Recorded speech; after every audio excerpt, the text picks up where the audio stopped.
छप्पन प्रकार की जड़ी बूटी इसने कंठस्थ याद है, जैसे भूलिम की रायता जिनी कांदा एले ओले येले। हम तो झोला में खास खास ले धर के घूम थान जी जा आज के से दम झोला हरू हरू राखे रे ये काठा जड़ी बूटी भुला के ते सलाह के राहत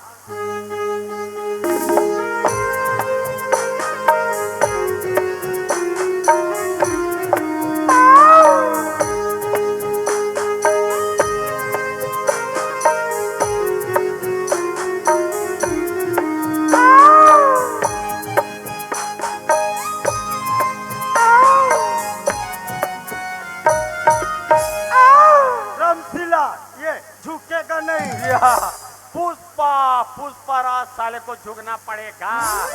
वाह ये पही तो सब बने बने देखे रामशिला आहा का हो गए वो ये सब नेमीचंद की मोहब्बत ही का असर है महाराज।